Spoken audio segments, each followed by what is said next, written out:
Bem-vindos ao programa Débora Histórica de 7 de novembro de 2024. Uau, tá acabando o ano já.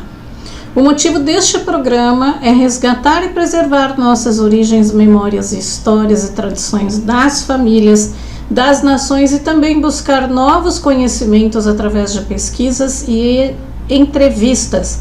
Além das matérias, temos uma agenda de eventos. O programa Débora Histórica vai ao ar todas as quintas-feiras a partir das 6 horas da manhã. Inscreva-se no canal, participe, compartilhe e dê um joinha para prestigiar o meu trabalho. Eu tenho escolhido algumas frases, talvez eu não coloque sempre, para a conscientização daqueles que desejam despertar. Então, uma delas é: investir em conhecimento rende sempre os melhores juros. É Benjamin Franklin essa frase. Aí tem: o mundo pode nos trazer muitas respostas, mas antes é preciso olhar para dentro e descobrir qual é a pergunta certa. Esse é um autor desconhecido. Então, quando vocês olharem para dentro de vocês vão perceber o Deus que tem em você, o Deus que tem dentro de você, porque você é um Deus. Quem olha para fora sonha, quem olha para dentro desperta. Então, quem disse isso foi Jung, maravilhoso. Então, gente, nós não devemos deixar morrer a nossa história. Continuando com a história da região do Butantã, que nós já estamos terminando o livro, né?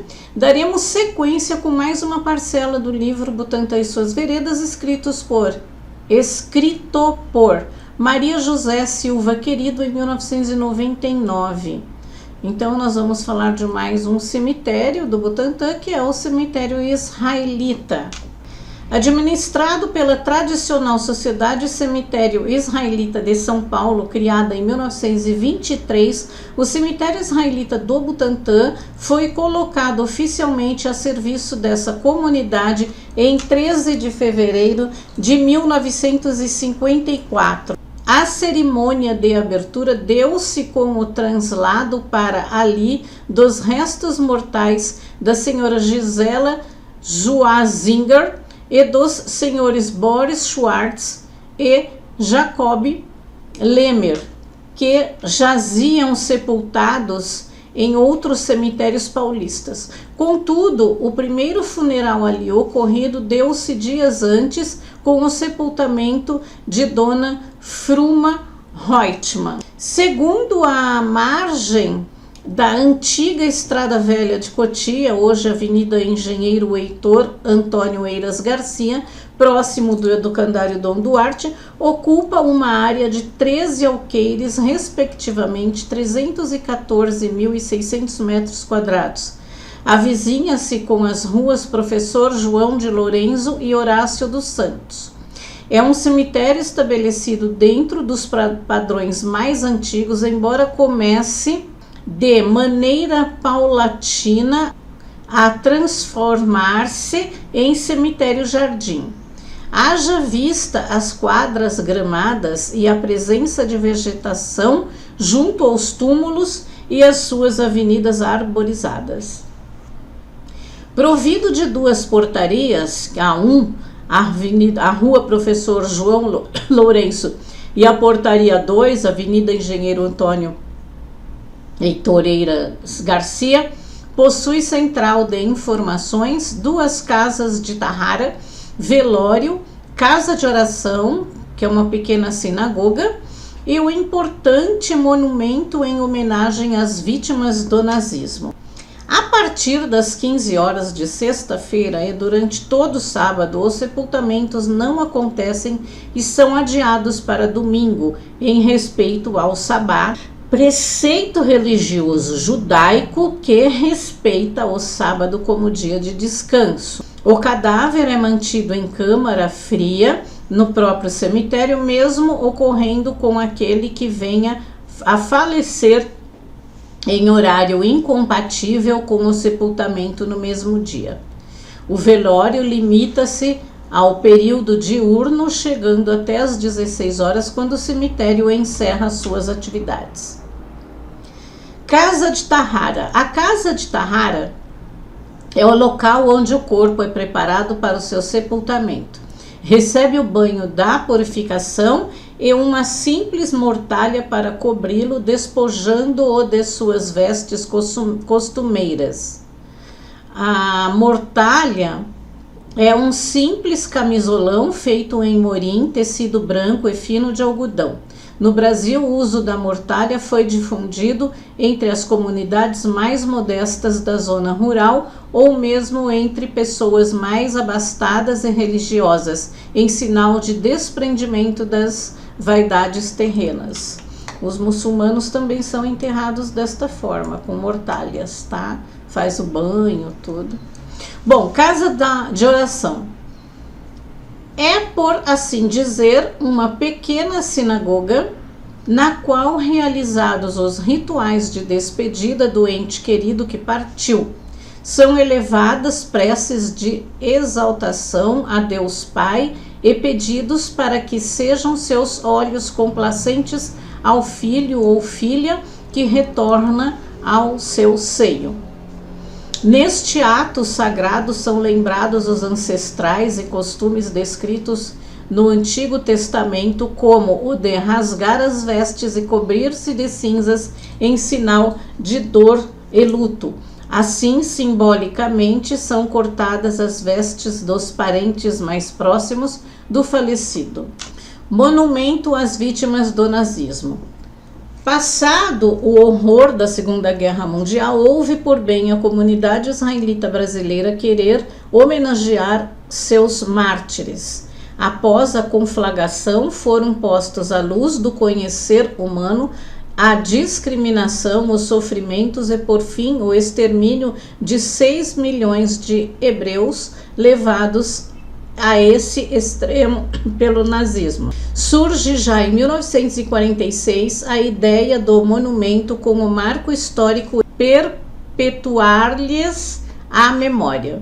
Uniram-se, para tanto, a sociedade, as instituições, a comunidade em geral, as associações. Entre estas destacam-se a Sherit HaPleitah, que é a Associação dos sobreviventes do nazismo, de reconhecimento nacional e internacional, além do Polnischer Verband, que é a Associação dos Judeus Poloneses, a Besaraber Verband, a Associação dos Judeus da Bersabá, Associação dos Judeus da Bersabária, Associação dos Judeus da Besarábia e Sinagoga Mekor Haim. Após muitos estudos, reuniões, chamamentos à causa, monumento foi, enfim, erigido e inaugurado em 6 de junho de 1974. Bom, difícil ler aquelas palavras, né? Apesar de eu ter lido muitas coisas em sânscrito, que também é difícil, então, para mim, o hebraico também é difícil. O monumento compreende um despojado e sóbrio átrio com vão de abertura cerrado do portão baixo para facilitar ao visitante a qualquer hora a sua visita. À esquerda, junto ao piso, há uma funerária com cinzas de vítimas, encimada por uma lápide com dizeres de Clichê, sagrada memória dos 6 milhões de mártires vítimas do nazismo na Europa em 1933 a 1945. Ao fundo, em eterna vigília, uma lâmpada sempre acesa. Na parede à direita, em português, os dizeres do profeta Jeremias: fossem os meus olhos uma fonte de lágrimas sem fim, e eu choraria noite e dia a memória dos mortos do meu povo. E na parede esquerda, um Yiddish, as mesmas palavras. Ao lado do átrio existe um local próprio para acender velas. Encimado à construção alteia-se a parte artística do monumento, que plantado está no topo de uma elevação do terreno. Em seu frontispício, a identificação em português: homenagem em memória às vítimas do nazismo. A proposta arquitetônica foi elaborada pelo arquiteto Dan J. Antônio. A execução e supervisão a cargo de uma comissão da qual fez parte o Dr.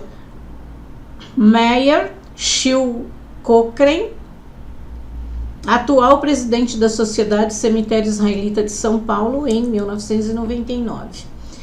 As cerimônias de inauguração do monumento foram pautadas em especial programação, de modo a propiciar palavra aos oradores, cantos religiosos, salmos e orações em louvor a Deus, nas quais se congraçaram as vozes de mais de 800 pessoas ali presentes. A lembrança, a recordação do sofrimento dos parentes, amigos e concidadãos nos amargos dias do Holocausto permearam o tempo todo a cerimônia de inauguração do monumento, em especial quando o sepultamento das cinzas de algumas vítimas em representação das demais. O ponto alto foi o acender de 6 velas realizado por sobreviventes de diferentes campos de concentração, senhores Konrad Chamatz, Samuel Bergman, Eduardo Dorambus, Meyer Tchizikovics, Samuel Waldors e Godmiller. No encerramento foi entoado pelo chantre Solon a prece El Male Ha-Ramin, oração para lembrar os mortos, e uma oração coletiva Kadish, enaltecendo ao Deus de Abraão e ao mesmo tempo rememorando os mortos e pedindo em seu favor a complacência dos desígnios divinos. Então tem um escrito aqui chamado O Pesadelo. Não foi um pesadelo, não era um sonho, o arame farpado, as botas, a crueldade, tudo podiam, e nada respeitavam. Uma história multimilenar, um dia a dia de paz. Tudo foi reduzido às proporções da morte. Milhões e milhões de irmãos avitados, mortos. O que podemos fazer em vosso nome? Vivereis na eterna memória dos justos. Figura de expressão. Dentre os seus mortos, o cemitério israelita do Butantã abriga nomes expressivos, não só para a comunidade judaica em si, mas para a paulistana e brasileira por extensão. Dentre tantos citamos Alfredo Hirschenberg, jornalista, fundador da Crônica Israelita, diretor da Congregação Israelita Paulista e membro fundador do Fundo Comunitário. Anato Rosenfield, crítico teatral e literário. O mundo clássico de Odibook, o mito e o herói no moderno teatro brasileiro, estrutura e problema da obra literária. Berta Weiner Kogan, jornalista, fundadora da revista Brasil e Israel, visava fortalecer os vínculos entre as duas nações. Boris Blinder, educador, diretor do colégio, não entendi aqui, Peretes, ativista comunitário e promotor do sionismo no Brasil, tendo sido presidente da organização sionista. Fritz Pincus, rabino, fundou a Congregação Israelita Paulista, escreveu Israel, povo dos milênios, tipos de pensamentos judaicos e estudar, ensinar e ajudar. Hugo Schzeiger, escritor. Escreveu o pequeno ABC do pensamento judaico, porque sou judeu, e guia bibliográfico do diálogo cristão-judaico. Jacob Salvador Zaibel, gaúcho nascido em Porto Alegre, no Rio Grande do Sul, destacou-se na vida pública paulistana, vereador e deputado estadual pelo extinto Partido Republicano no Paraná. Exerceu após 1964 outros mandatos da Assembleia Legislativa, eleito que foi pela Aliança Renovadora Nacional, que é a ARENA, e Partido Social Democrático, PSD. Chegou a tornar-se líder do governo Carvalho Pinto. Economista e professor universitário, foi membro do Conselho Administrativo da Caixa Econômica Federal no governo João Goulart, que foi de 1961 a 1964.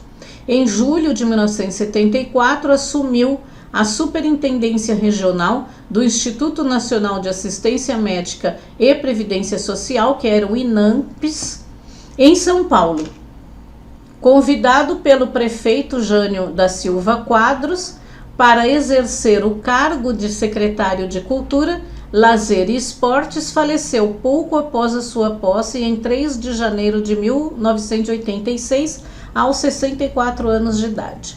Em sua homenagem, com seu nome, foram batizados logradouros públicos como, por exemplo, o viaduto Jacob Salvador Zaibel, que na altura do quilômetro 15,5 da rodovia Raposo Tavares permite acesso à região do Educandário Dom Duarte, onde situa o cemitério israelita. Inclusive já fiz alguns programas sobre o Educandário Dom Duarte, né? Acho que foram 4 ou 5, porque é extenso.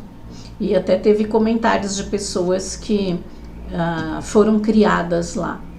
Meyer Schulen Ozelza, rabino educador, é um dos pioneiros da escola Talmud Torá. Moisés Kahan, advogado, líder comunitário, presidente da Federação Israelita do Estado de São Paulo, escritor e articulista na imprensa judaica e presidente do Círculo Maccabi. Riva Nimitz, atriz com expressiva participação no teatro e televisão, notável presença como comediante.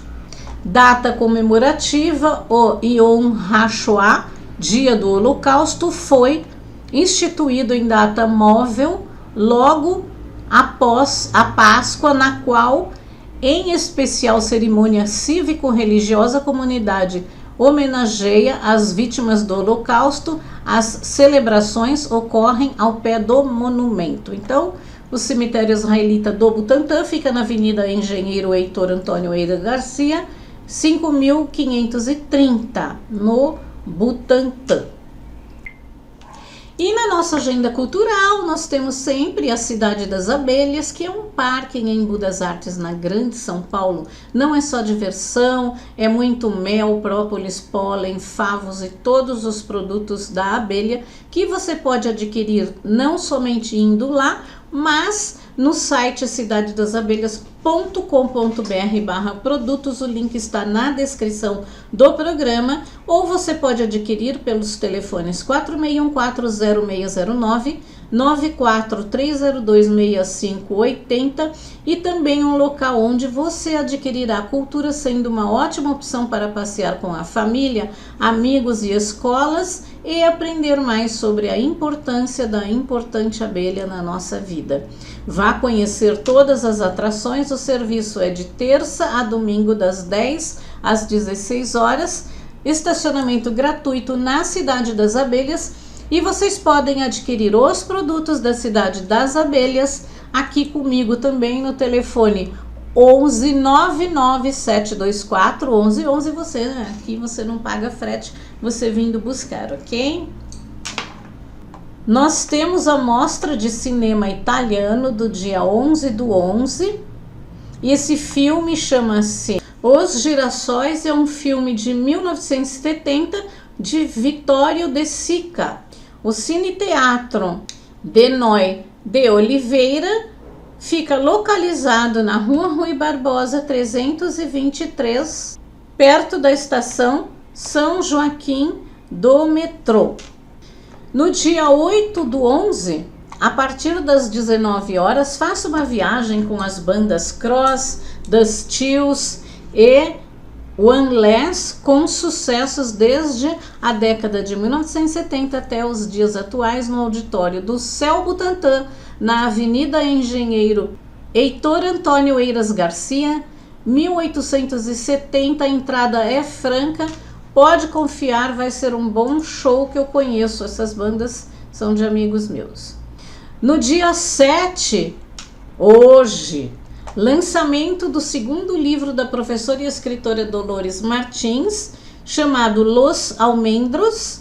É um livro de memórias afetivas que remonta a trajetória de imigração de sua família desde a Espanha até o Brasil, particularmente São Paulo.